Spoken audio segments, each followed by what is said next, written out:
Krishna, Dandavat Pranam. Radhe Radhe.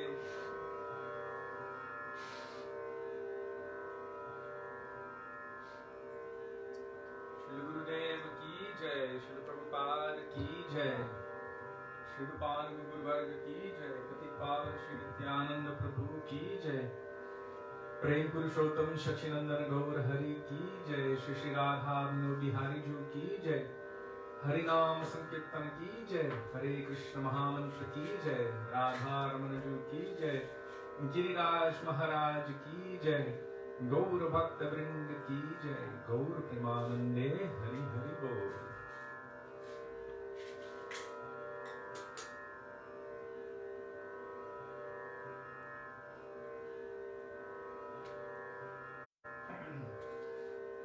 Welcome all Vaishnavas, friends. So we will begin today with Mangalacharan, page 1 in Sri Gauriya Giti Gucha, Vandeham Shri Guru, D-A-N-D-E, Vande.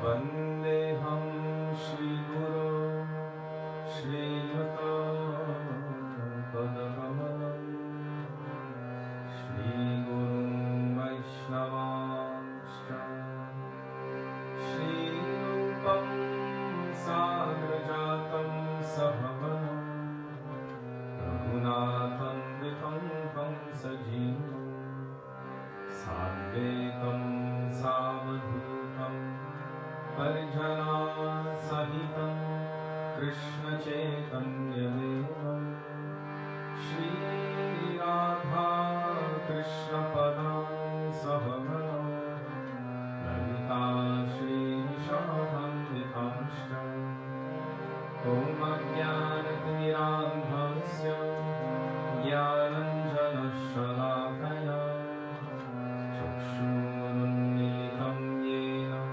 Tasmai Shri Gurave Namaha Namo Vishnupadaya Radhikaya Priyatmane Shri Srimad Bhaktivedanta Narayan Nityanamine Shri Krishna Leela Katane Sudarsham Kaudarya Madhurya Gunashta Yuktam Brahmarinyam Purusham Mahantam Narayanam Kamshirasham Namami Trigandinam Bhakta Shiromanincha Shri Krishna Padabjitanaita Hridhi Chaitanya Leelamrita Sarasaram Narayanam Kamsatam Prapadye Namo Vishnupadaya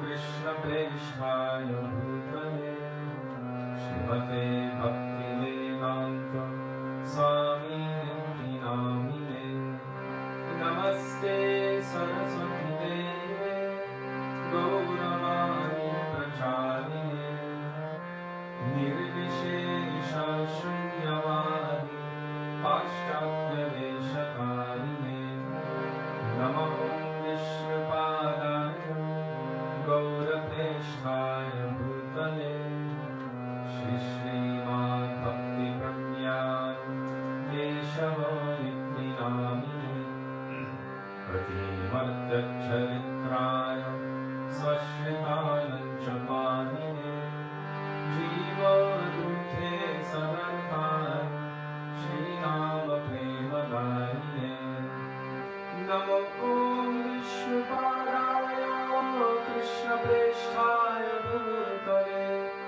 Shri Srimate Bhakti Siddhanta Saraswati Namine Shri Varshabhanavi Devi Dalitaya Kripabhaye Krishna Sambandha Vigyan Daine Prabhave Namaha Madhuryo Jvala Premadhya Shri Rupanuga Bhaktida Shri Gaura Karuna Shakti Vigrahaya Namostute Namaste Gauravani Shri Murtaye Ninakarine Rupanugam Virudhako Siddhanta Vantaharine Namo Gaura Kishorai Sakshat Vairagya Murtaye Vikranam Harasambodhe Padam Jayate Namaha Namo Bhakti Vinodaya Satchidananda Namine Gaura Shakti Swarupaya Rupanugam Varayate Gaura Virbhava Bhumestvam Nirnishthasa Janapriya Vaisnava Sarvabhauma Shri Jaganathaya Te Namaha Vanchakalpatarubhyascha Kripasindhubhya eva cha Patitanam pavanebhyo Vaishnavebhyo Namo Namaha Namo Mahagadanyaya Krishna Prema Pradayate Krishnaya Krishna Chaitanya Namne Gauratmishe Namaha He Krishna Karuna Sindho Dinabandho Jagatpate Gopesha Gopika Kanto Radha Kanto Namostute Tapta Kanchana Gaurangi Radhe Vrindavaneshwari Vrishabhan Sute Devi Pranamami Haripriye Jayatam Suragopango Mama Mandam Matirgati Matsarvasvapadam Bojo Radha Madana Mohano Vidyat Vrindaranya Kalpatrumano Srimad Ratnagara Singhasanastu Shri Radha Srila Govinda Dev Drishtani Bhisemyamano Smarami Shrimandra Sarasarandhi Vamshivat Tattvatasthitaha Karshan Menu Swanar Gopi Gopinatha Shriyestunaha Vrindaye Tulasi Devyai Priyaye Keshavasya Cha Krishna Bhakti Prade Devi Satya Bhaktay Namo Namaha Panchatattvatmakam Krishna Bhakta Rupa Swarupakam Bhaktavataram Bhaktakyam Namami Bhakta Shaktikam Jai Shri Krishna Chaitanya Prabhu Nityananda Shri Advaita Gadadhara Srivasadi Gaura Bhakta Vrinda Cheto Darpanamarjanam Bhavamahagavagni Nirvapanam Shreya Kairam Chandrika Vitaranam Vidyavadhu Jivanam Anandam Gurivardhanam Pratipadam Purnamrikashvadanam Sarvatma Snapanam Param Vijayate Shri Krishna Sankirtanam Hare Nam Hare Nam Hare Nam Eva Kirtanam Haro Nastyeva Nastyeva Nastyeva Gati Nanyata Hare Krishna Krishna Krishna Hare Hare Hare Ram Ram Ram Hare Hare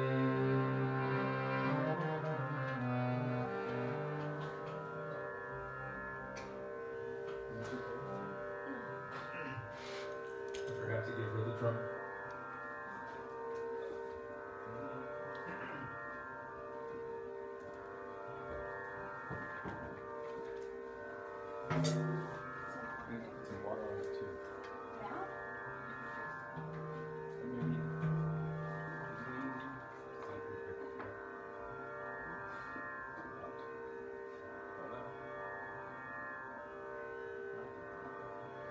Sorry. Now is the time when I have to tell. Oops.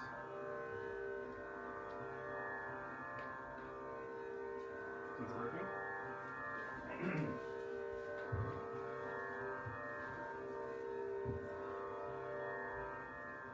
Forgive me. Today is the first time we went for a walk in over 2 months. Like a decent walk. It was quite hot.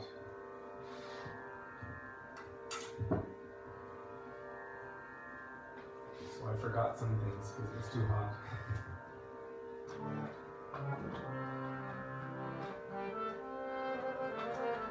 Shri Guru Charana Padma Kevala Bhakati Satma SRIGURU Shri Guru Charana Padma page 28 in the songbook.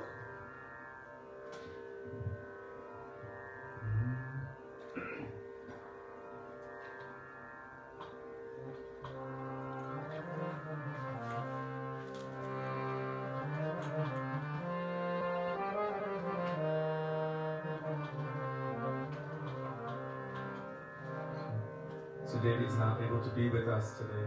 We got a little bit of heat exhaustion as we walked quite a distance in the hot sun. I think today ended up being somewhere close to over 110 Fahrenheit, which is close to 45 Celsius. And we were out a little bit too long, so.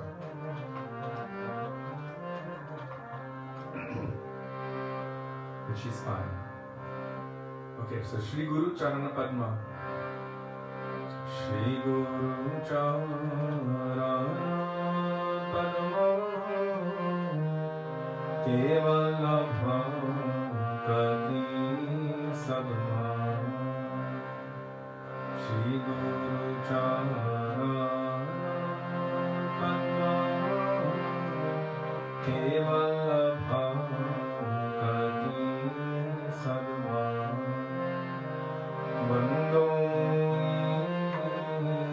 Savadhana Bhate Bando Savadhana Bhate Jahar Prashade Bhate Bhavato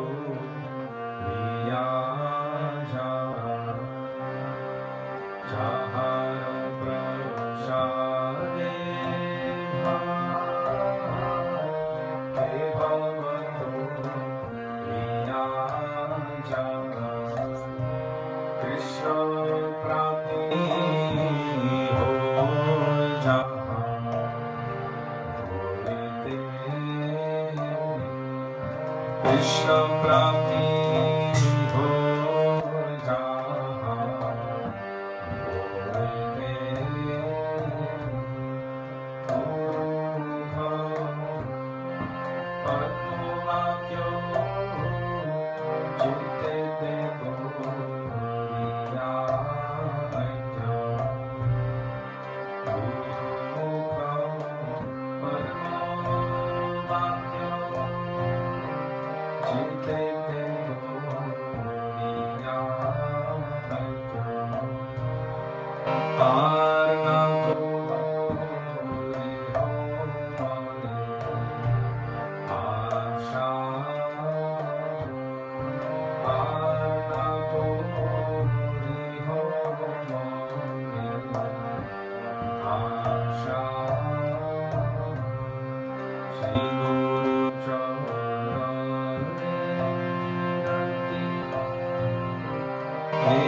Adhama Jam Naro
sound is flaring and fluctuating. I'm going to try something. Hopefully it will help.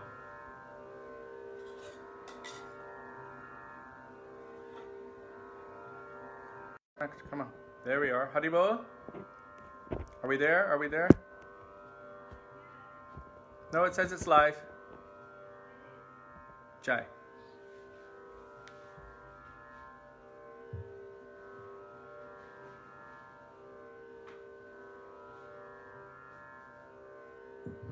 Haribol?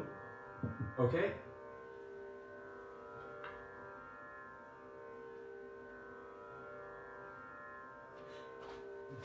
Oh, hey Vaisnava Thakur.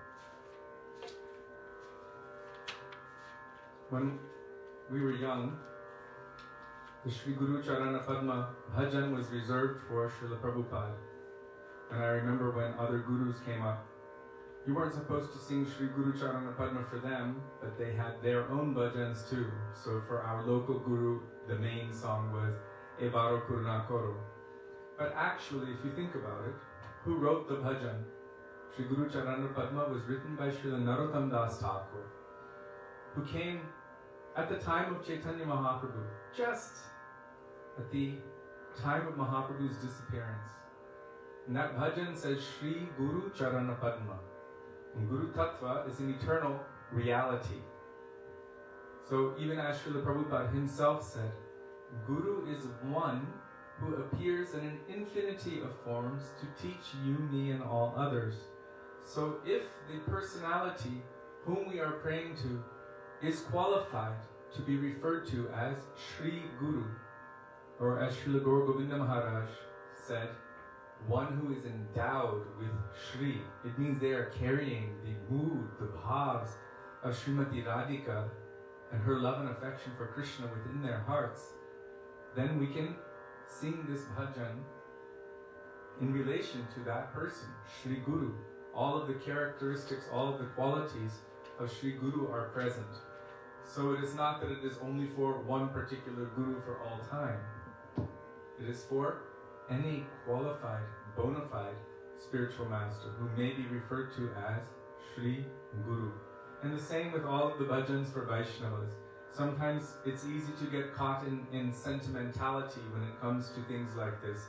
But for those who are aspiring, and I'm using the words aspiring Vaishnavas, because we're hoping to one day become on that level that we might be included within the realm of Vaishnavism. Even as Srila Bhakti Pramod Puri Maharaj, when it was told to him that I have determined that you are Kanishta Vaishnava, he said, Hari Bol, I never thought that in this life I would attain the status of a Vaishnava, but it has been confirmed, so today is a wonderful day for me. So we should be broad-minded and try to understand through tattva, through siddhanta, what is appropriate and what is proper. Not to be caught in sentiment. There's actually no room for sentimentality within the path of bhakti. Everything is quite strongly delineated. There's room for bhav, mood, but that is dancing upon a very strong foundation of tattva siddhanta, of deep scriptural understanding, as we have received from our Gurudev, through Vaishnavas, through our Guru Parampara, through sadhus and shastra. So it's not just sentimentality without a foundation. So we should see these things in terms of the proper mindset. Like there are some people, if you sing any tune different than what they've heard in a recording from Srila Prabhupada, they're like, Prabhupada didn't sing that tune.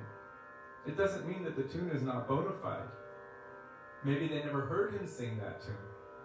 Maybe he's singing that tune and millions more in his form in service to Chaitanya Mahaprabhu, or in his eternal form in service to Radha and Krishna. So we shouldn't be caught in sentimental blocks like that. Oh, this tune, I have not heard this tune before, so therefore we reject it. Our Guru Parampara, our Guru Varga, they practice the principle of Yukta Vairagya. Whatever is beneficial and favorable for serving the Lord, then we should accept that, embrace it, and utilize it in the service of the Lord. Anukulyasya sankalpa, embracing whatever is favorable for pleasing Krishna. and rejecting what is unfavorable. So I just wanted to share that perspective because it was quite interesting. That's reserved for this one. This one's reserved for that one. They were written by Narottam Das Thakur. When did he say this is reserved for any particular personality? It is for those who are qualified to be referred to in such a way. And I'm not making any less of it. Srila Prabhupada, A.C. Bhaktivedanta Swami Prabhupada, is more than fully qualified to be referred to by these bhajans in every single way. So, Ohe Vaisnava Thakur.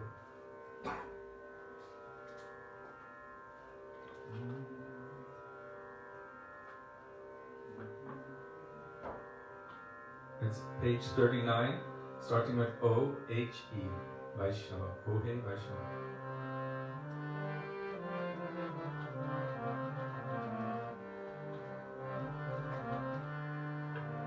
Ohe Vaishnava Thakura, Doyaro Shava, Vedase Karuna Gori, Ohe Vaishnava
Krishna Krishna Gori, Ami to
Akrodha Paramananda Nityananda Rai, page 60, starting with A-K-R-O-D-H-A, Akrodha.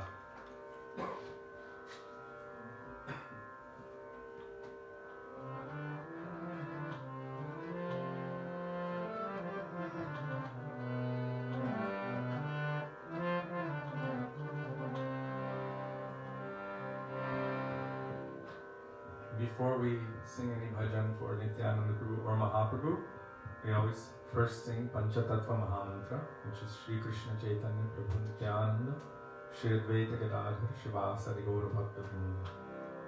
Shri Krishna Chaitanya Prabhu Nityananda, Shri Krishna Chaitanya Prabhu Nityananda,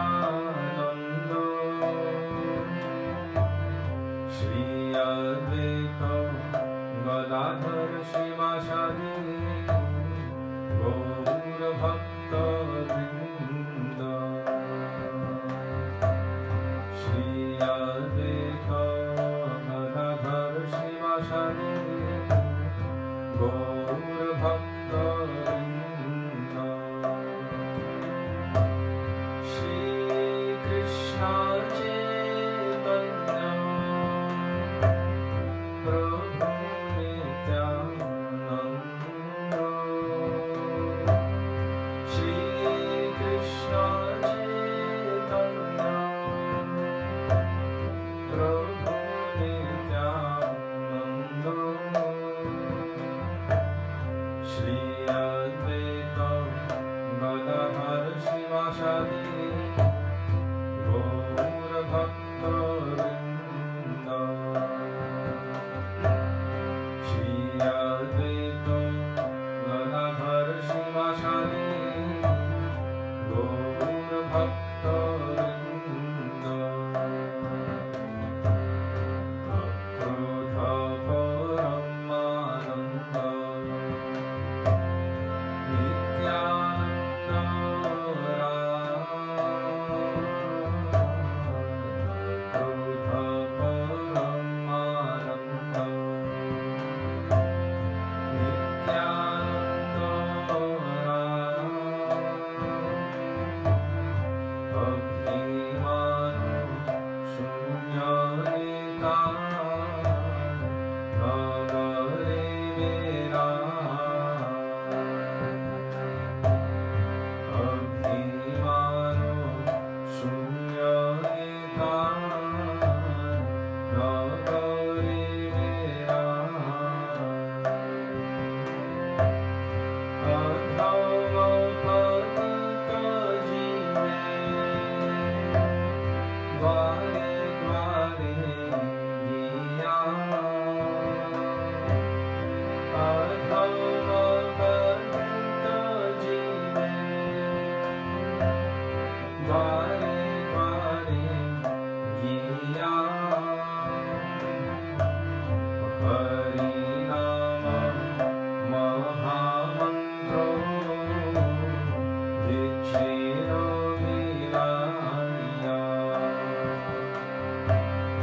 Hari Nama Mahamantra Vichera Vilaya.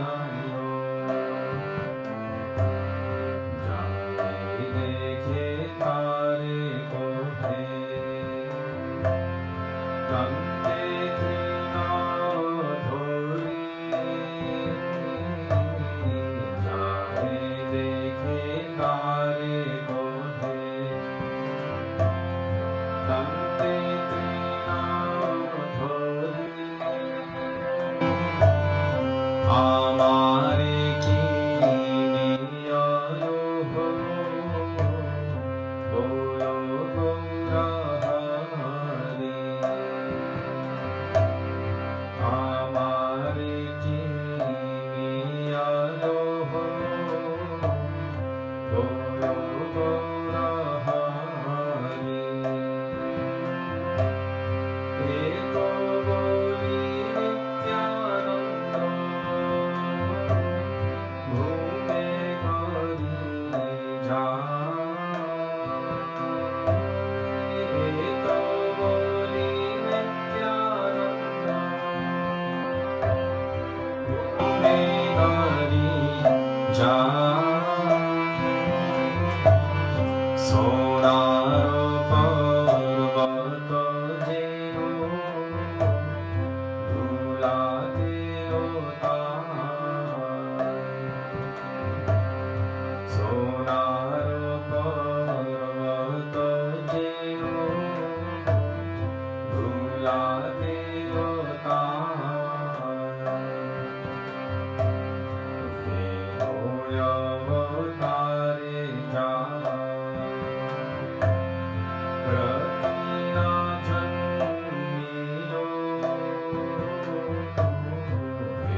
Jadi Gauranga Nahito, page 68, Jadi Gauranga, Jadi Gauranga Nahito.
যদি গৌরাঙ্গ নহিত তবে কি হইত কেমনে ধরিত দে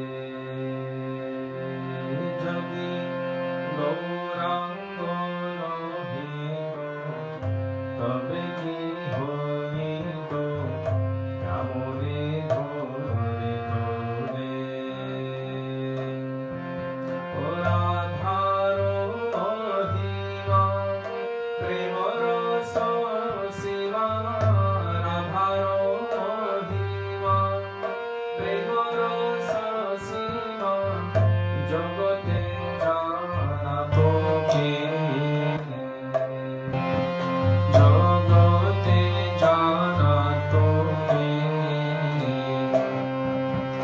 জগতে জানা তোকে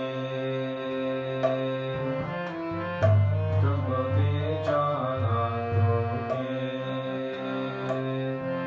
ও মধুর বৃন্দা বিপিন মাধুরী প্রবেশ চাতুরী সা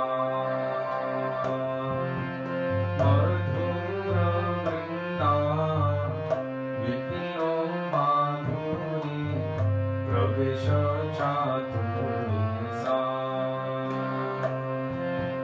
বরজ যুবতী ভাবের ভগবতী বরজ যুবতী ভাবের ভগবতী শকতি হইত শকতি হইত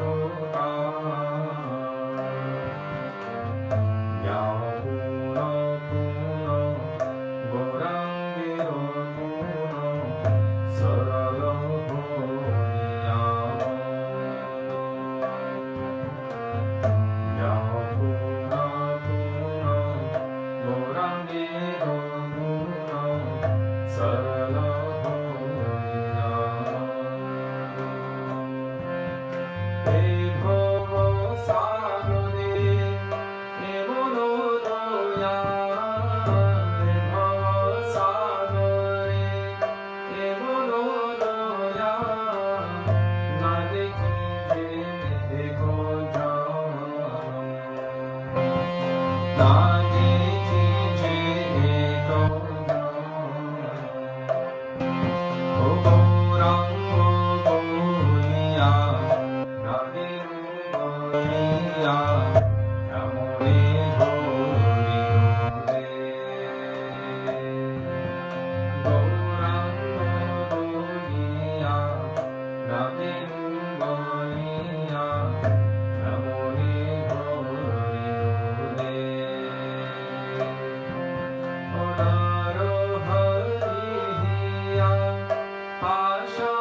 Adharam madhuram, madanam madhuram.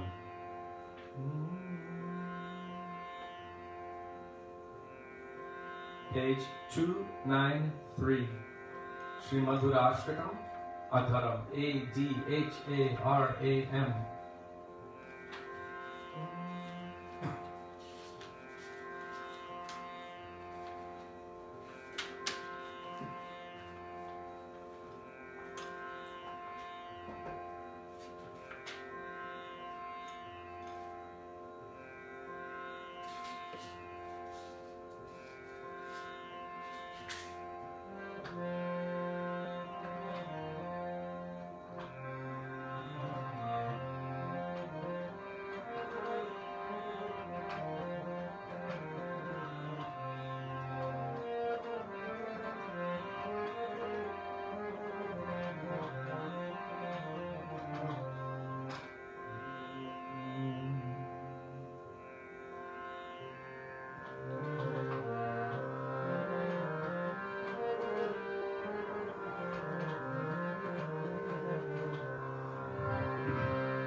adharam madhuram, vadaram madhuram, nayanam madhuram, hasidam madhuram, adharam madhuram, vadanam madhuram, nayanam madhuram, hasidam madhuram, hridayam madhuram, gamanam madhuram, hridayam madhuram, gamanam madhuram, madhuradhipaterakhilam madhuram, madhuradhipaterakhilam madhuram, vachanam madhuram,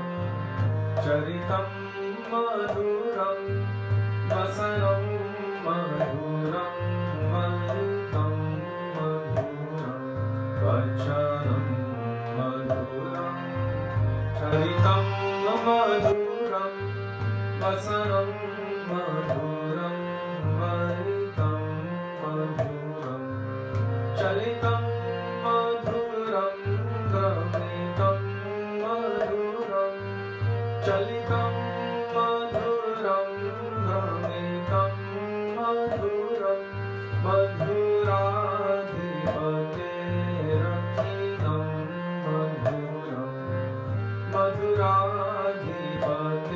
madhuradhipaterakhilam madhuram, venur madhuram, venur madhuram, panir madhuram, pado madhuram, venur madhuram, venur madhuram, panir madhuram, pado madhuram, nityam madhuram, satyam madhuram, nityam madhuram, satyam madhuram, madhuradhipaterakhilam madhuram, madhuradhipaterakhilam madhuram, geetam madhuram,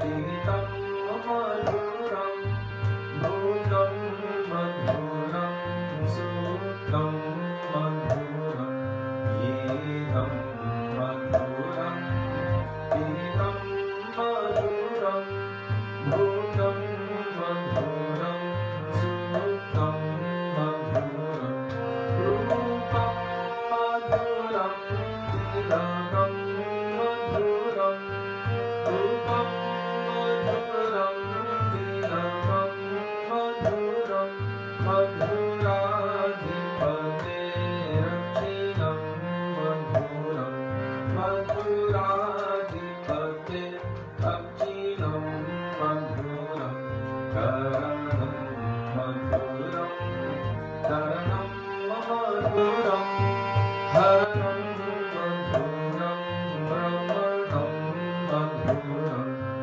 karanam madhuram, haranam madhuram, haranam madhuram, ramanam madhuram, pamitam madhuram, shamitam madhuram, pamitam madhuram, shamitam madhuram, madhuradhipaterakhilam madhuram, madhuradhipaterakhilam madhuram, punja madhura, pavana madhura, yamuna madhura, vichi madhura, punja madhura, yamuna madhura, vichi madhura, salilam madhuram, kamanam madhuram, salilam madhuram, kamanam madhuram,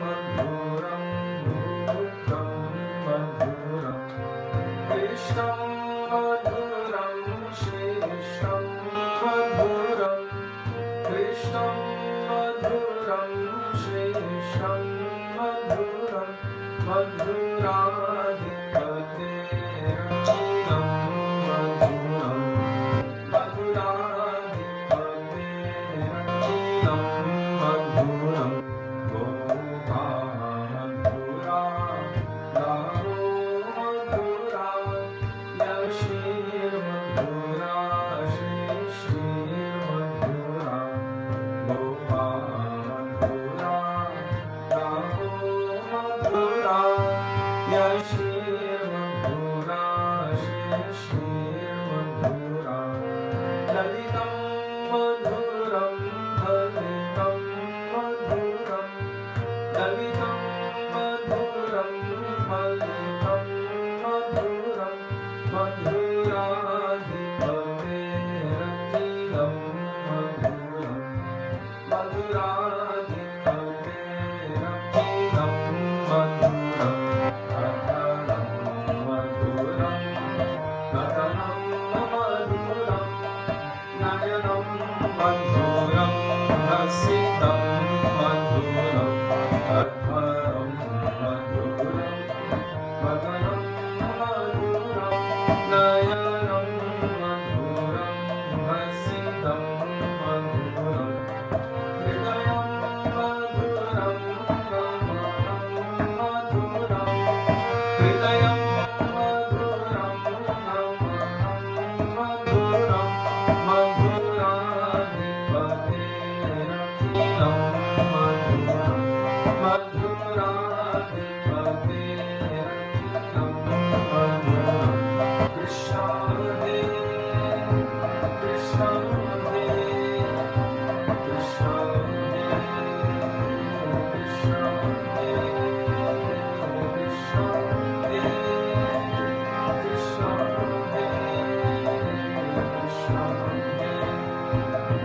Krishna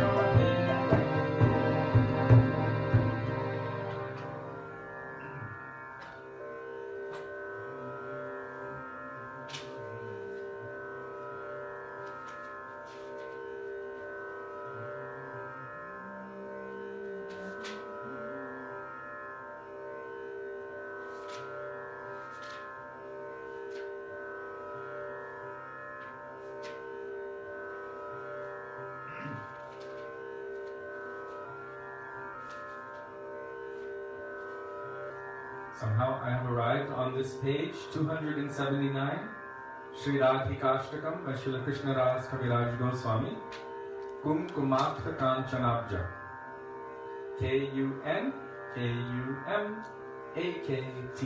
Kumkumakta.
It's quite long, so we are going to sing it together.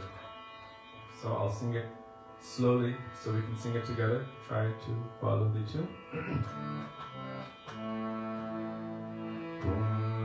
Kumkumakta kanchanabja garavahari gaurabha pitananchita jagandha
Srila Gurudev used to request this bhajan, and we would all sing it in front of him, this ashtaka.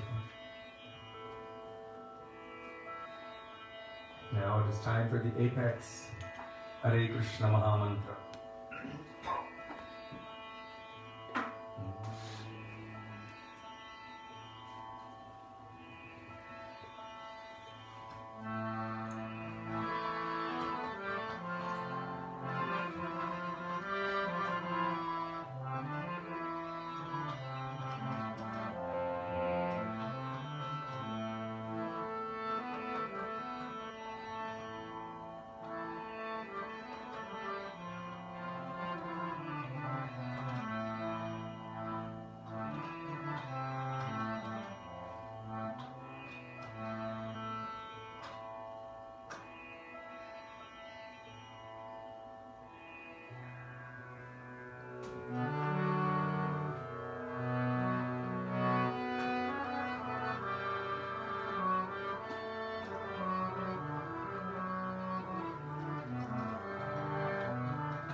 Krishna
No, in a minute.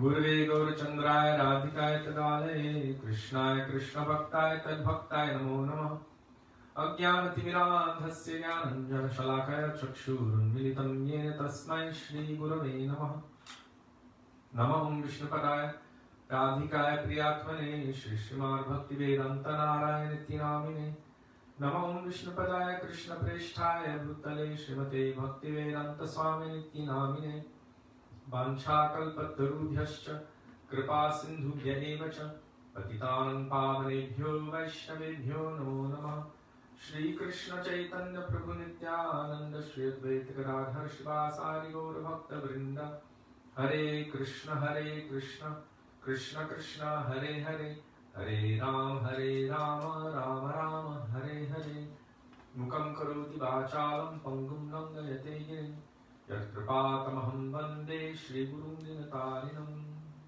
First of all, I offer my Dandavat Pranam thousands of times at the dust of the lotus feet of our beloved Gurudev. Nitya Lila Pravishna Om Vishnupad Ashtotara Shri Srimad Srila Bhaktivedanta Narayan Goswami Maharaja. And the same thousands of Dandavat Pranam into the dust of the lotus feet of Nitya Lila Pravishna Om Vishnupad Ashtotara Shri Srimad Srila Bhaktivedanta Swami Srila Prabhupada. To all of our Rupanuga Guru Varga, and my Dandavat Pranam to all Vaishnavas, past, present, and future, including all of you who are present today with us. My Dandavat Pranam.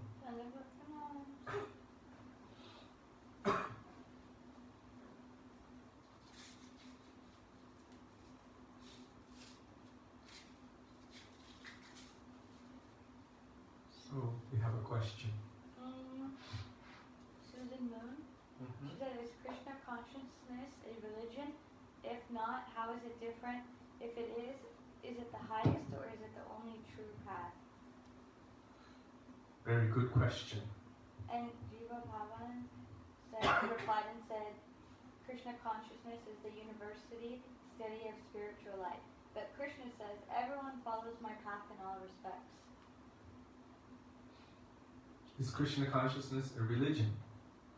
Is it the highest form of religion? If it is a religion, is it the main path? Is it the only path? What is the speciality of Krishna consciousness?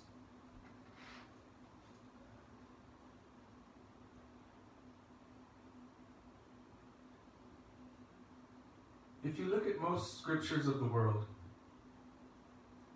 including the scriptures which come from India, you will see that a lot of it has to do with, a lot of the information presented has to do with the conception of the body and my position in this body. What is my material position within this world? And even desire for enjoyment as the ultimate end. That I want to maybe rule the earth, or I want to enjoy, how many? 71 virgins, or whatever they say. In different religions, there's also an ultimate desire for enjoyment. What is the speciality of Krishna consciousness, and what makes it not considered just any religion? Because religion generally is something which is said to have a beginning and an end. It's a belief system. But what is the speciality of Krishna consciousness? One can say it is a belief system, but it is grounded or based in essential, tattvic, foundational principles. And those principles are Jiver Swarupa hoy Krishna Nitya Das, Krishna Tatastha Shakti Bheda Ved Prakash. That every soul is an eternal part and parcel of Krishna, and they are his eternal servant. It doesn't matter if that soul is present within the body of a human, or an animal, or an insect, or any aquatic, or a tree, or any plant, or a bacteria. As long as something possesses life, within that form there is a soul. And the intrinsic nature of every soul is Nitya Krishna Das. So that's the foundational principle, that every soul is eternally linked with its eternal creator, the Supreme Lord God, or as we call him, Krishna, which means the supreme, all-attractive person. Krishna in Sanskrit has a root word, akarshan. Akarshan means to attract. So, religion sometimes can mean that it has a beginning and an end, but the process which we follow is known as Sanatan Dharma. Sanatan means eternal, and Dharma means function. Some say religion, but function or nature. Everything has an intrinsic nature about itself. That's how we can describe it. Right? We can look at a book and say, okay, a book itself is made of paper. And on the paper it has ink. How do you define a book? The book has pages, it has paper, and it has ink with stories or some information present within it, and it is bound together in a way and generally printed in such a way that people can read it and share it. So you want to define a book, it has its intrinsic characteristics. If you want to define water or fire, they have their intrinsic characteristics. That is like essential foundational background principles. The essential background principle of all souls is that, as Krishna says, Mama evangsho jiva loke jiva bhuta sanatana. Mama eva angsa. All of the souls are my parts and parcels. He also says, Aham bija pradapita. I am the seed-giving father of everything in existence. Jiva bhuta sanatana. And all souls are eternal. They can never die. They are never born. They cannot be cut, dried, withered by the wind, drowned, or mutated. Their nature cannot be changed because all souls are transcendental, like the Supreme Lord. The difference is, the Supreme Lord is Vibhum. It means unlimited. And all jivas are known as Vibhina Angsa, the exact opposite of unlimited, infinitesimal. The infinitesimal, by its nature, is always dependent upon and subservient to the infinite. So, all jivas have their particular intrinsic inherent place. And that place is as servants of the Supreme. Ekala Ishvara Krishna Ar Sababritya. There is one controller, supreme controller of everything. That is Krishna, the supreme all-attractive personality. And all others are sababritya. All others are, in essence, bound to him in eternal servitude. Loving servitude. Service is an expression of love. When you want to let someone know that you love them, how do you let them know? You do something for them. You make something for them. You present something to them. You tell them something in a way to express to them that you love them. So when I'm saying service, I don't mean someone is forcing you to serve. I mean it is your nature. And out of love and affection, you want to please the object of your love and affection. That is known as Sanatan Dharma, or the eternal occupation of the jiva in relation to God. The eternal Sanatan. Sanatan means that thing which always exists, which has always existed, which exists now, and which will exist forever in the future. That means two transcendental personalities. God, or the Supreme Being, the origin, source of everything. The jiva means every individual jiva in all of creation, in every universe, in all of existence. And their intrinsic, individual relationship of love and affection expressed in terms of service with the Lord. That is known as Sanatan Dharma. That goes beyond the bodily conception. It doesn't have to do with whether you are Western or Indian or Asian or African, American. It doesn't matter. Or whether you are an animal or a plant or a bacteria or a fish or an insect. Every jiva is made, in essence, I'm using the term made, but has within its intrinsic existence a particular loving, serving mood toward God. And only due to different material desires, it's taking on different bodies and experiencing samsara, this material existence. But this material existence is not its intrinsic eternal nature. It seems that it is because it has been going on for so long. So the concept of Krishna, there's so many different ideas of God. There's God the Creator, God the one you should fear, God that you should not even consider has a name or a form because God is too great. There's so many different ideas of God. Srimad Bhagavatam speaks about God, understanding all of these principles, but does not limit the concept of God to only one or the other.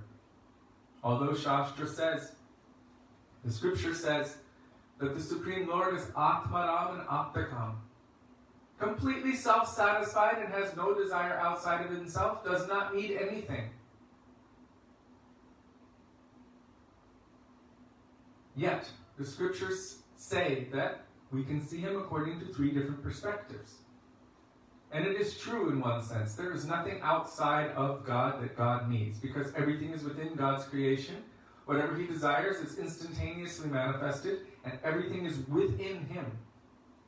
He says, for one who sees me in everything and everything in me, I am never lost to them, nor are they lost to me. So, Bhagavatam, Srimad Bhagavatam states, those who know the truth, vadanti tat tat pavidas, those who understand the truth, they see the absolute truth according to 3 different perspectives. Brahmeti, Paramatmeti, Bhagavaniti, Shabdyate. Means they call it by different names. Brahm means the impersonal feature of the Lord. So we know that there are some faiths in this world that don't have a personal conception of the Lord. Divine energy. The Great One. Like that. But no form, no name, just awesomeness. Divine energy. This is Brahm. Another term for Brahm is without variety, or nirvishesh Brahm. Nirvishesh, without speciality Brahm. Some call it Nirvana. Nirvana. The next one is mentioned in Bhagavatam as Paramatma. So Brahmeti, then Paramatmeti. Paramatma is the aspect of the Lord that we have heard about in different religions, who is omnipresent, present within everything, every particle of creation, within everyone's heart, who's witnessing and directing the wanderings of all living entities. According to the scriptures, the goal of those persons who are trying to capture God through their intelligence, the jnanis, is the impersonal feature of the absolute truth known as Brahm. This Paramatma aspect, Paramatma means Supreme Soul, who is manifest everywhere. Tam sarva bhuta hridayam munimanatosmi. He's present within the hearts of every living entity. This Paramatma aspect is the goal of the yogis who are practicing intense yoga, the yoga system, to meditate on the form of the Lord within the lotus of their heart. And then the last thing which is mentioned in this verse is Bhagavan. Bhagavan. Bhagavana. The first one I mentioned was Nirvana, and the other side is called Bhagavana. So Nirvana means without variety. Bhagavana means full of all transcendental variety.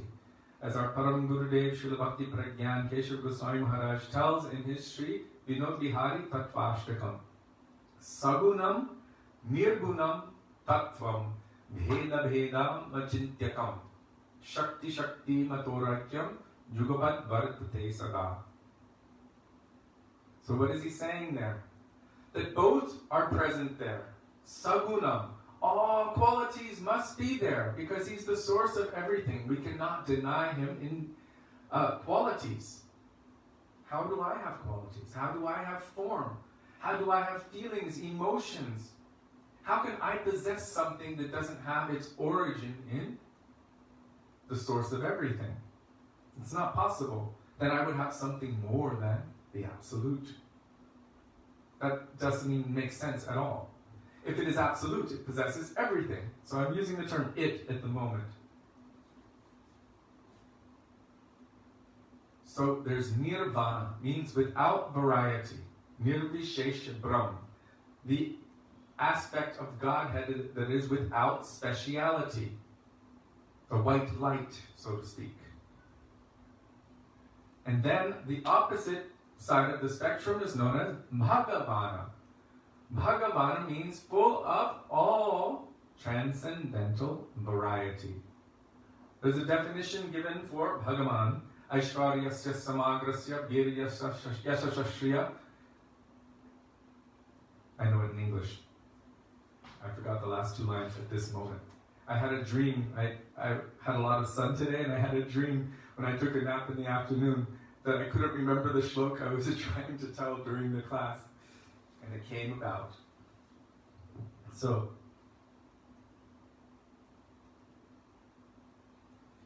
Bhagavan is defined as that divine person who is full of all strength, all wealth, all knowledge, all beauty, all power, all fame, and at the same time, all renunciation.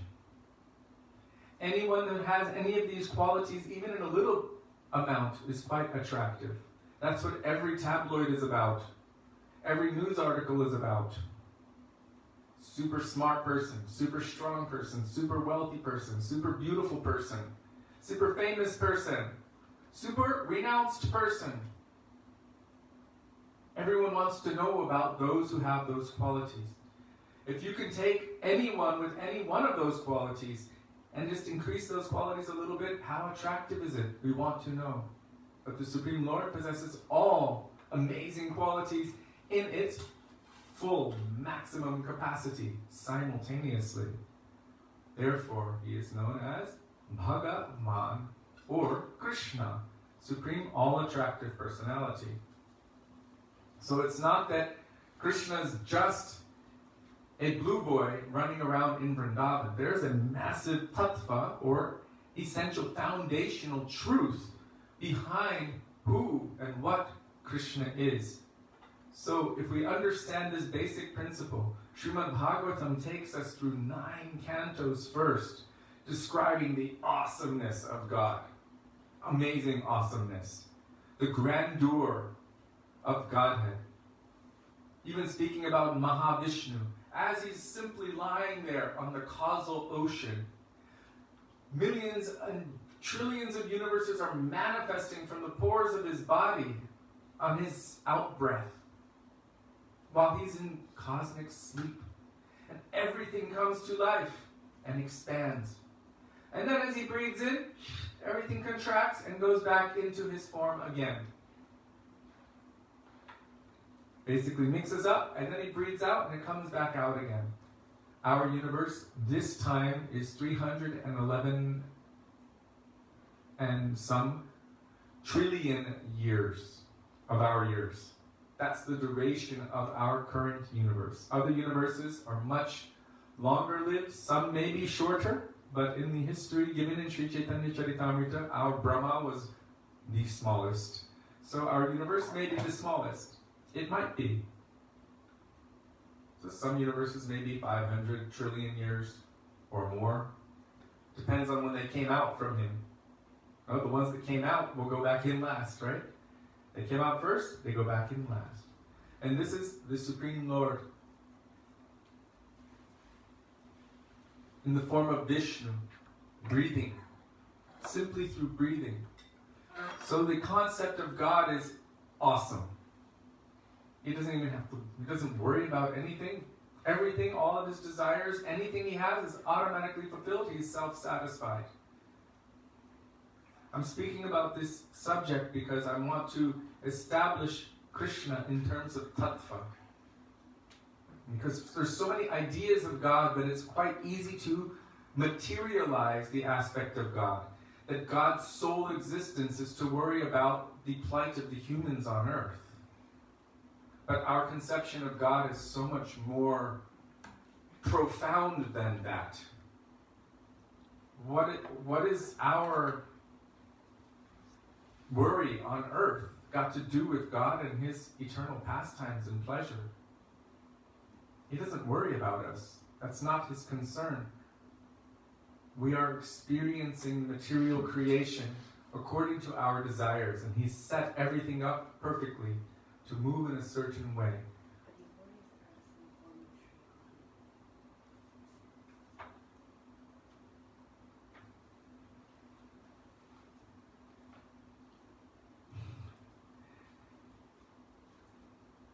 He's busy playing, but he has a function, an eternal function known as compassion or mercy, kripa. And because of that function within him, that is his concern function, if you want to call it that. And that concern function manifests in this world according to the crying of the jivas for shelter. When any jiva wants to turn toward the Lord, the Lord hears that sincere cry and manifests in the form of Guru. But I want to keep on the subject of God.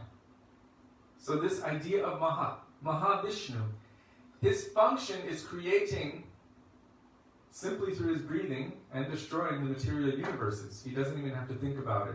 In the same way that we don't think about vapor, humidity entering into our body through our skin or exiting. It's just happening automatically. It's awesome, this concept of God as Vishnu. But then Srimad Bhagavatam tells us that Vishnu is so attracted to Krishna that he makes an arrangement to receive darshan of Krishna. Whoops, suddenly we have a certain issue here. There's something that is so attractive to Vishnu that he wants to see that. His eternal consort Lakshmi also wants to see that. She wants to join the pastimes of Krishna. So what is Krishna? Krishna, we can speak about him in terms of a concept, but actually he's a person. Srila Prabhupada brilliantly coined the term the Supreme Personality of Godhead. Godhead means in all existence, within all of creation of God, everything, there is a Supreme Personality. That means that person who is manifesting the most of all qualities. The Supreme Personality. All qualities, all personas, everything. And able to reciprocate with everyone according to their relationship with him. That personality is known as Krishna. According to Tattva, there is no difference between Krishna, Ram, Nrsimha, Vaman, Vishnu, all of the forms of God. There is no essential difference between them, like there's no difference between fire and fire and fire. Fire is fire. You can take a candle and light another candle, and all are fire. But there's a speciality in terms of what was the original candle which lit the other candles. According to Shastra, that original candle, Ishvara Parama Krishna, Satchitananda Vigraha, Anadir Adir Govinda, Sarvakarana Karana. The prime cause of all other causes, the supreme controller,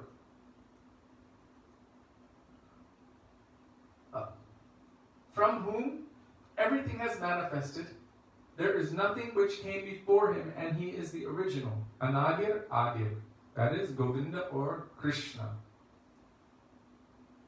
So the scriptures speak about God in terms of a principle. The principle is that all of the different forms of God are one. This is tattva. So how do we understand and differentiate? We have to bring in the concept of rasa. Rasa means taste or relationship with devotees. And what is their function? So which aspect of the Lord is able to reciprocate in all rasas to the maximum extent, then that will define the topmost or the supreme or the original. Because original means containing everything from which everything else has manifested. In that aspect, the supreme original is known as Krishna. If anyone has an idea of God, G-O-D, God, our Gurudev would affectionately say G means generator, O means operator, D means destroyer. Who is creating, who is maintaining, and who is destroying everything? This is the Lord, God. But within the aspect of God, there are so many deeper aspects, because everything is present there. So when we look deeper into the concept of God, Srimad Bhagavatam brings us in the process of understanding the nature of God. And when it finally comes down to it, the essence, the main point, it's not so much about God controlling, but it becomes what controls God. Brilliant. What controls God? It's part of his creation, but he has consented to become controlled by it. Only pure, divine, transcendental love and affection. And the highest, topmost extent of that, because so many have love, but love might be there with a mood of awe and reverence. But just like in this world, some people, let's say you go to work, and everyone there is like, hello miss, how are you? They're very formal with you. Hello Mr. Boss Man. But most people who go to work, they kind of look forward to going home, don't they? They work so that they can live the life they want to live. So at work you have formal relationships. But what is the purpose of your work? So that you can do what you want to do, what you love to do. God has so many functions, working functions. But what does he like to do and what does he want to do? In the working functions, so many are going, oh my God, you are great, you're wonderful, you're supermost, you're awesome, you're great. Everything is emanating from you. But he wants to be in his own place where he can open his heart completely freely. He prefers that. And where those persons who love him don't look at him with, oh my God, you're amazing. But rather they just see him as the dear most beloved of their hearts. It's said that in Vrindavan, transcendental Vrindavan, although God is known as that person who is completely without any desire and completely self-satisfied, if he's God, he must possess also the opposite extreme of that, because everything must be reconciled. I read a quote from Srila Prabhupada. He was speaking about God, or Krishna. That personality who can reconcile the irreconcilable in himself. Everything which is reconcilable or irreconcilable, who can make the impossible possible and the possible impossible. This is a Shakti. It is known as Aghatana Ghatana Patiyasi Shakti, potency of the Lord. He can reconcile all irreconcilable things within himself. This is God. So, what is irreconcilable? He is completely self-satisfied, and he does not have any desire outside of himself. He doesn't need anything. But in Vrindavan, he's never satisfied, and he needs everything. Because Vrindavan is the land of love. He's never satisfied means he's always greedy to taste more and more and more love. That's why he can't help himself. He has to steal butter. He's running after the love of his mother, running after the love of his friends and his cows, and especially his gopis, and especially Srimati Radhika. He's chasing after them. Where the source of love is chasing after love itself. This is Vrindavan, where love controls everything. Prem itself is controlling everything. So he's completely needy and never satisfied. That extreme can only be found in Vrindavan, always greedy for love. So the concept of Krishna is not just that he's a cowherd boy in Vrindavan, but there's a foundation behind all of the idea of the tattva, or the essential truth of God. And then on that foundation comes rasa, relationship. And so, according to Chaitanya Mahaprabhu and our Vaishnava Acharyas and our Goswamis, and also according to so many of our Vedic scriptures, the pastimes of the Lord are presented in such a way to help us understand what he likes the most and what controls and captivates his mind and heart. As I've told previously, there's a form of Krishna, an aspect of Krishna known as Madan Mohan. Madan means Cupid, and Mohan means who bewilders. So he's so attractive that he bewilders even Cupid himself. One Cupid is sufficient to control the entire universe. But Krishna, in Brahma Samhita, it states, Kandarpakoti Kamaniya Vishesha Shobham. Millions of Cupids just faint at the idea of the beauty of Krishna. How attractive is Krishna? So his name is Madan Mohan. But his own potency of love, his own Hladini Shakti, Ananda, his own bliss potency, love potency, takes a form in front of him like a perfect spotless mirror. And that form is known as Radha, Mahabhav Swarupini. She is the form of the highest extent of love and affection from his own heart. But it is so beautiful that it completely bewilders, attracts, and steals his mind and heart.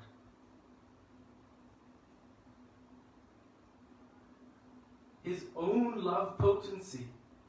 Radha Krishna Pranaya Vikriti Hladini Shakti Rasmad.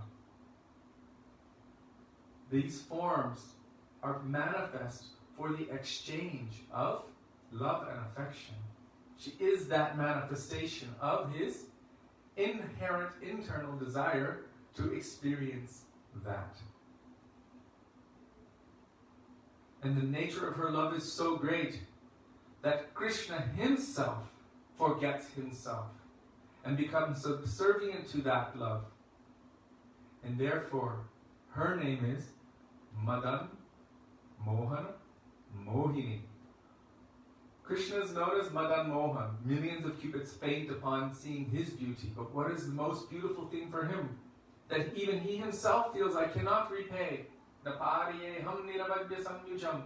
What is that most beautiful, attractive thing? His own heart standing outside of himself, reflecting everything to him in the form of Sri Radha Thakurani, Srimati Radhika. She is known as Madan Mohan Mohini, who completely attracts and bewilders and steals the mind and heart of that person whom millions of Cupids will faint upon seeing. How amazing and attractive. So Vrindavan is the realm of rasa. So rasa has its own foundational tattvas, truths. And rasa means flavors or tastes or expressions of love and affection. These sentiments of love and affection by which the Lord himself, the supreme personality of Godhead, is completely controlled. So the concept, I'm speaking about the jiva, the souls, and Krishna in terms of concepts and also in terms of personality. Because if we look at so many different faiths, we can look at it in terms of, well, this one has this form of God, and this one has this form of God, and this one has this form of God, so which one is God? But Sanatan Dharma does not look at it like that. Sanatan Dharma looks at it as a subjective evolution of consciousness. One is looking toward God with the idea that God is divine energy. That is great. It's not wrong. If you go even deeper into that concept, you will see, oh, the energy is manifesting from a source. What is that source? Right? Energy manifests from a source. Krishna in Bhagavad Gita says, Brahmano hi pratishta aham. I am the source of the imperishable Brahma Jyoti. So this aspect that we already spoke about, the impersonal feature of the absolute truth, the divine energy, the white light, nirvana, nirvishesh Brahm. Krishna says, I am the source of that. And he uses the word, specifically, aham. I am. Well, I implies personality. So it's a person speaking, telling that I am the source of that. And in Sri Ishopanishad you will find Shri Isho Anisha, that he's saying, Hiranmayena Patrena, oh my Lord, please remove this dazzling effulgence so that I may see you. Even when we were speaking about Lord Nrsimhadev fighting with Hiranyakashipu, it is said that Lord Nrsimhadev was so effulgent that Hiranyakashipu could not see Lord Nrsimhadev himself. He had his sword and his shield, and he was thinking, I'm going to kill him, because he was thinking he's more powerful than God. So he jumped into the effulgence of the Lord, swinging his sword, but he was not able to see him. And from outside, it just looked like he merged into the light.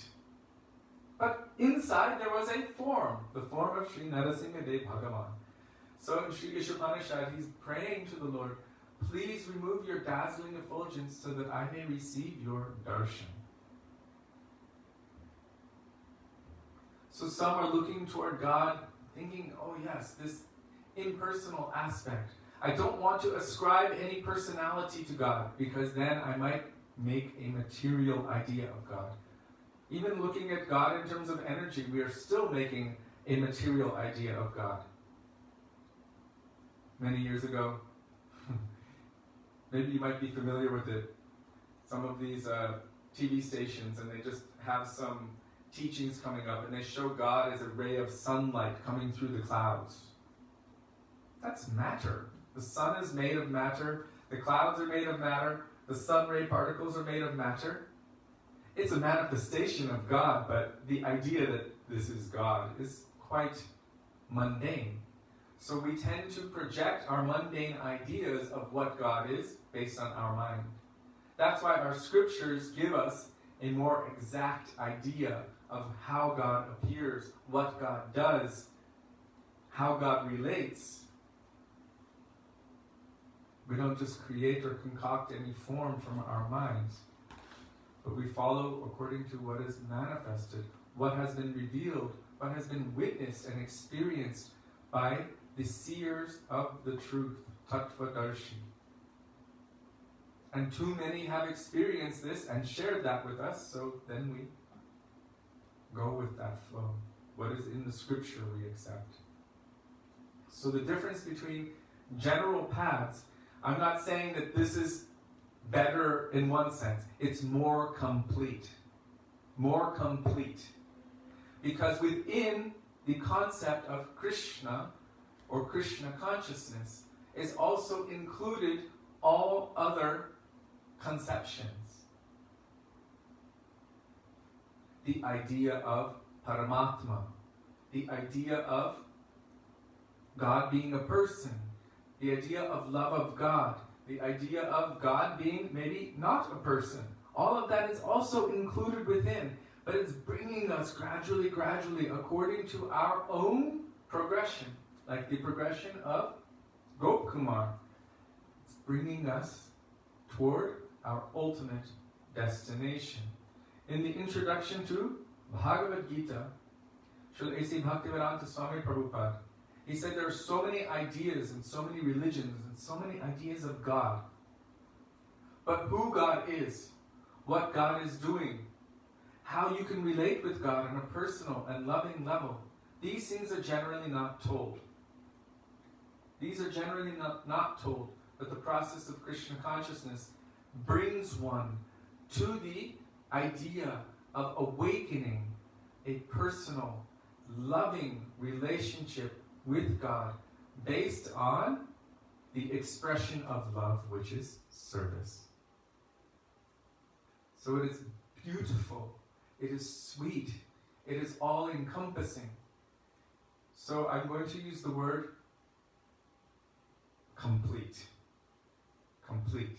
It doesn't deny the other forms of religion, but those other aspects or other religions are easily assimilated within the complete or absolute form of religion, which is known as Sanatan Dharma, or the eternal function or religion of the soul in relationship with the Supreme Lord, God, or the Supreme Personality of Godhead, Krishna. So I promised I would read some of Going Beyond Vaikuntha today. Thank you for asking that beautiful question. I hope I was able to clarify some points. I know it's a little complex, but it's also quite simple. Simply this: Krishna is the Supreme Personality of Godhead. He is the most reciprocative aspect of divinity, with the jiva, every soul's innate, inherent nature to love and serve God. One thing I wanted to share, because I was speaking about the jivas in all different forms of life. Sometimes we hear this term, human soul. For me, that term is very limiting, because one who knows the truth, vidya vinaya sampane brahmane gavihastini shunichaiva svapake cha pandita samadarshina. One who knows the truth, they have equal vision, they can see everything equally and understand the essence. That all souls, regardless of what form they're in, whether in an elephant, a cow, a dog, someone who eats dogs, or a Brahmin, still those souls, every soul's nature is to love and serve the Supreme Lord, Krishna. Every soul. So Chaitanya Mahaprabhu proved this point when he entered the Jharikanda forest. There Mahaprabhu was weeping and crying out. He's experiencing the moods of Srimati Radhika's love and affection for Krishna. And wherever he was going, because the moods of praying were manifesting and stirring within his heart, as he was chanting the names of Krishna, tears of love and affection were flowing from his eyes. His hairs were standing on end. And anyone and anything he came in contact with, their intrinsic, inherent nature to love Krishna was awakened. So Chaitanya Charitamrita states that he went to this Jharikanda forest, and there he was chanting the names of Krishna. Krishna, Krishna, Krishna. And normally you see lions attacking deer. You see animals who are natural enemies. But these animals began to embrace one another. And because their souls were awakened to their intrinsic nature of love and affection for Krishna, these animals began to make the sounds, began to chant the holy names of the Lord. It means the souls inside those forms of those animals were crying out, Krishna, Krishna, Krishna, Krishna. So this is further proof of this idea that it is not just about the human form. That's why Haridas Thakur said, when Mahaprabhu asked him, what is better, to chant quietly or loudly? He said loudly, because not only do you yourself benefit, but everyone, all jivas also benefit. The trees, the creepers, the plants, the animals, the humans, everyone else benefits by hearing the sound of the holy names of Krishna. So loud chanting is best. This was Haridas Thakur's answer to Chaitanya Mahaprabhu's question. So all are benefiting. What can animals normally get? When the Supreme Lord himself, in the form of Chaitanya Mahaprabhu, goes and says, chant Harinam, chant Haribol, Haribol, those animals' souls will awaken and they will begin chanting the holy names of the Lord. For us, we might not have that potency, but still we can chant Hare Krishna loudly, and it will benefit them. They will make Sukriti, Bhakti Sukriti, the souls in those animals' bodies, in the trees, in the plants, in the insects, they will hear Hare Krishna, and they will make Sukriti, spiritual merit, spiritual benefit, by which they will be able to come to the human form. And from the human form is special. It is special because only from the human form can one endeavor for perfection. It means we can engage our minds, our senses, our bodies, everything in the service of Krishna. And we can awaken gradually by the association of sadhus, saints, and by taking shelter of the holy names of the Lord. By crying out, we can awaken our inherent divine love that is already present within our soul. We can awaken that for Krishna. So I wanted to share that bit about Sri Chaitanya Mahaprabhu. I hope my answers were satisfactory for now. Of course, this subject is massive. There's a book composed by Srila Bhaktivedanta Thakur called Jaiva Dharma. And this book is amazing. It is brilliant. Our Gurudev has done an amazing translation of this book into English. First into Hindi and then into English. And it's been translated in many other languages of the world. Jaiva Dharma means the function of the soul. And every question is asked. I remember when I was reading it, I would read something and I would say, wait, what about, I don't get it, what about this? And I would start asking the question in my mind. And then I would flip the page and that would be the next question. And then the answer would be revealed. And then another question would manifest and I would flip the page and then the answer would be revealed. It would be the next question. So it is done in a questions and answers format with so many brilliant answers. It is amazingly powerful and super recommended reading. Our Gurudev said that he read it more than 108 times. He studied it deeply. And if you understand and study Jaiva Dharma, then you will understand. It's basically like the essence of all scriptures. One time I heard our Gurudev say that if every other book disappeared, if by some great flood or fire, every other scripture were to disappear, if only Jaiva Dharma remained, nothing would be lost. Nothing would be lost. How much faith he had in Srila Bhaktivedanta Thakur and Jaiva Dharma.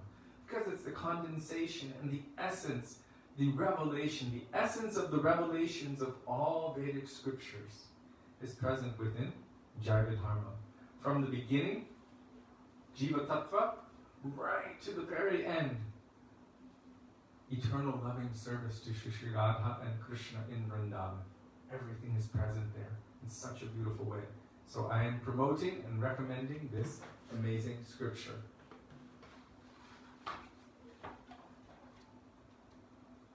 So, I've only got a few minutes and I'm going to utilize them.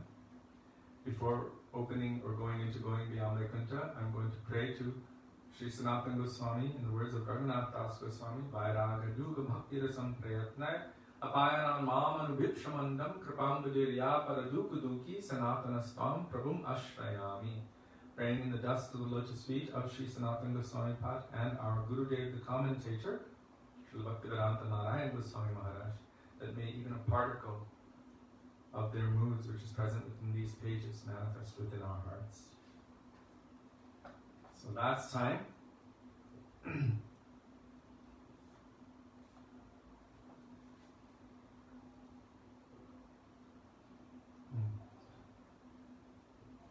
we were speaking about Gopakumar and Srimad Narayan was telling him, I tried in every way to get your attention, but you just wouldn't notice.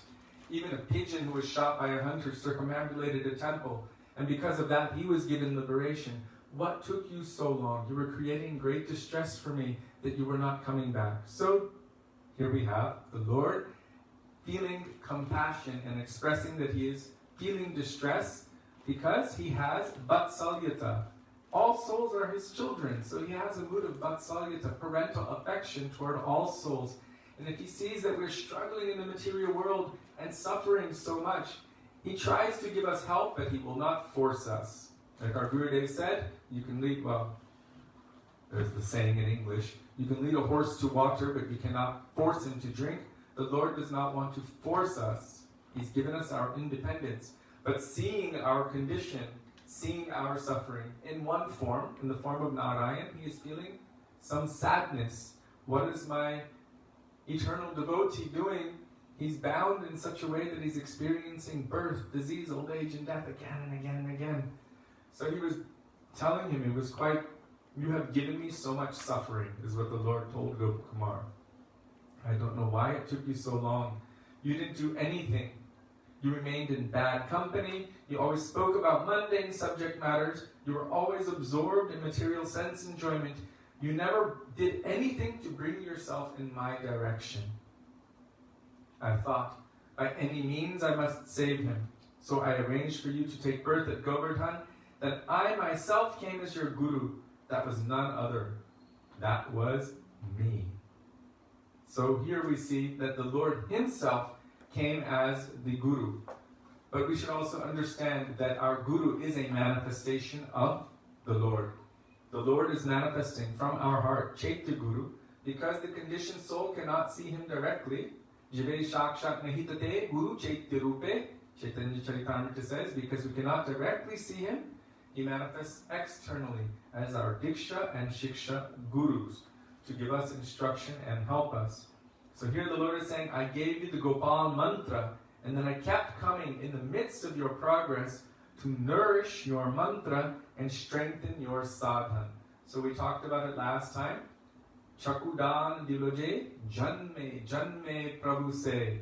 He is my Lord, he is my master, birth after birth. Because he keeps coming again and again. At the time of initiation, Gurudev promises, I will not rest until I can bring you to perfection.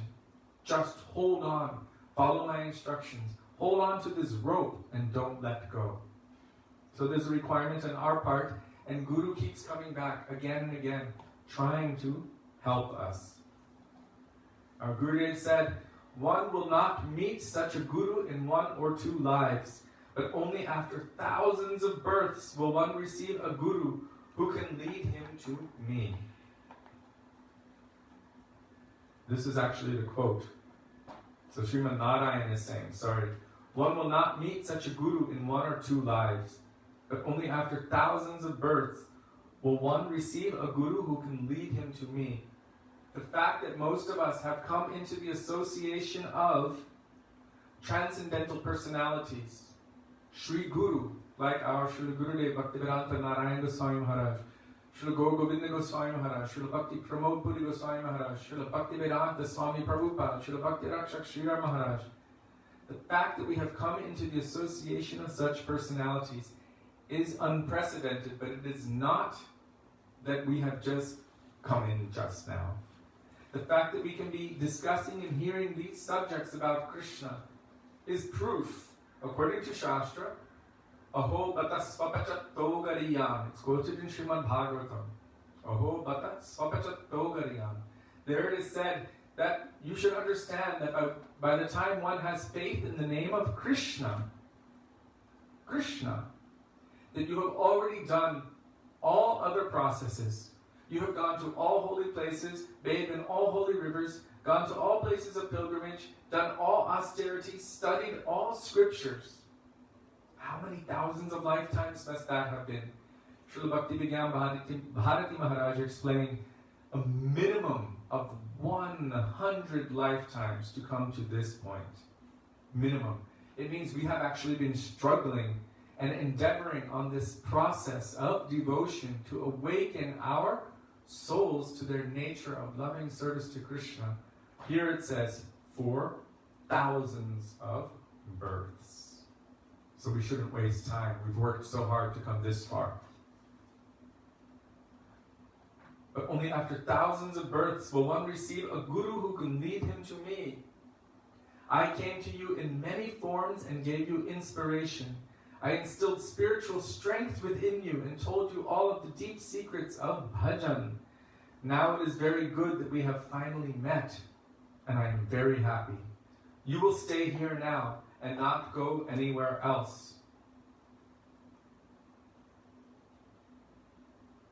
So, according to Bhagavad Gita, Krishna says, Yad gatpamam nivartante tadhama paramam mama. Janma karma chame divyam evam yo veti tattvata tattvadeham punar janma naiti mahametu sorjuna. Krishna tells Arjuna, one who understands the divine nature of my birth and activities in this world never has to take birth in this material world ever again. And then he says, one who attains to my abode, yat gattamam nivartante, tadhama paramam mama, my supreme abode, they will never take birth in this material world of birth and death ever again. So here, the Lord is saying, you will stay here now and not go anywhere else. But we're going to find out something quite interesting. Maybe you don't have to re-enter the material world of birth and death, but apparently you can progress toward your ultimate destination. There's some place in Bhagavad Gita where Krishna says, where one attains everlasting peace. Everlasting peace means you come into your nature. You're not fighting your intrinsic nature. If an apple tree is trying to be an orange, apple seed is trying to be an orange or a strawberry, he will always be finding that there's a fight within himself. How do I flow according to my nature? I have to come into my own nature. Only then will I find everlasting peace. When I come to my final, pure, divine, transcendental alignment with myself in my eternal relationship with my Ishtadev, the particular worshipful form of the Lord who is for me, meant for me.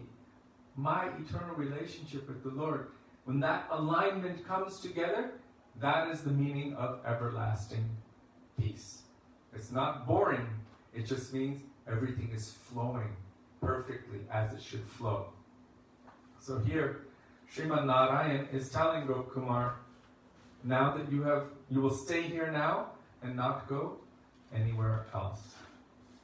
And there's so many deep subjects which are coming up tomorrow. Some good reading tomorrow. But now time is late. It is just after 7:30, our time. So thank you for your beautiful question. You just took us on a trip throughout the universe. We saw Mahavishnu breathing in and out universes. We saw Krishna playing with all of his family and relatives. We saw Mahaprabhu going into Jharikanda forest and the animals chanting and dancing and embracing one another. We saw the source of everything. We saw Krishna himself and millions of cupids fainting, and we saw Srimati Radhika, who is a manifestation of himself, pure love itself. So beautiful that Krishna himself faints in divine ecstasy. So we will end here. Srila Gurudev ki jai, Srila Prabhupada ki jai, Gaura Bhaktivedanta ki jai, Gaura Premanande, Hari Hari Bol.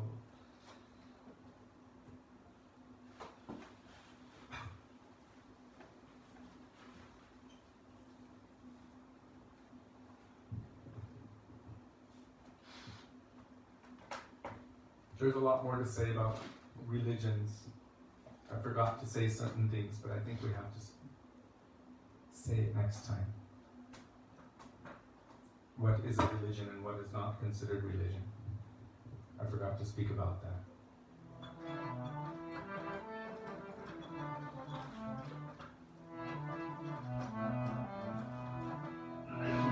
Hare Krishna, Krishna Krishna Hare Hare, Hare Ram, Ram Ram Hare Hare, Hare Krishna, Krishna Krishna Hare Hare, Hare Ram,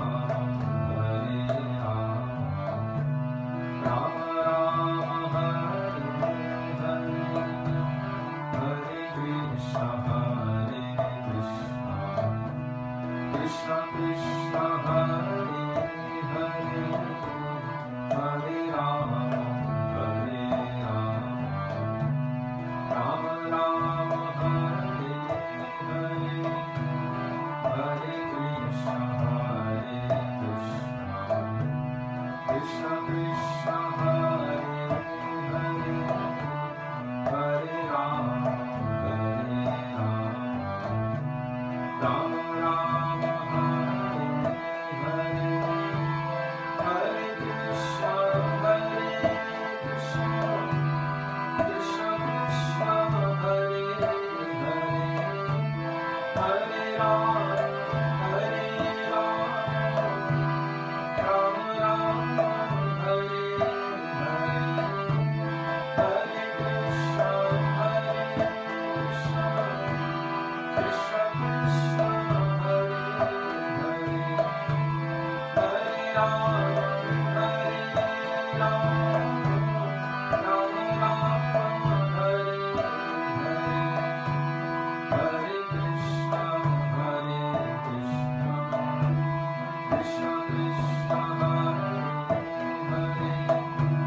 Maharaja ki jai. Hare Krishna Mantra ki jai. Gaur Bhaktivinoda ki jai. Nitai Gaur Premanande Hari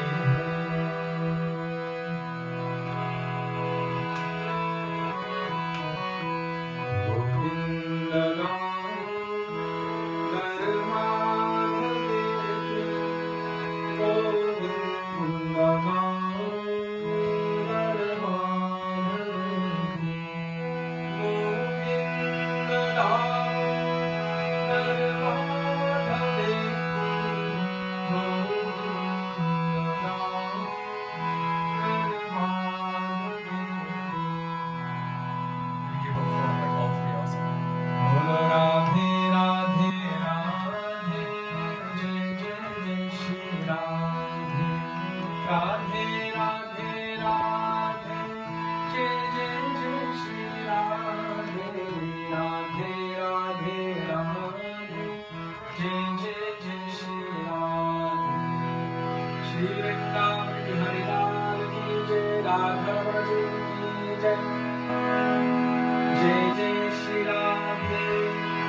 Thank you very much for being with us today, for gracing us with your presence, your inspiration, your questions.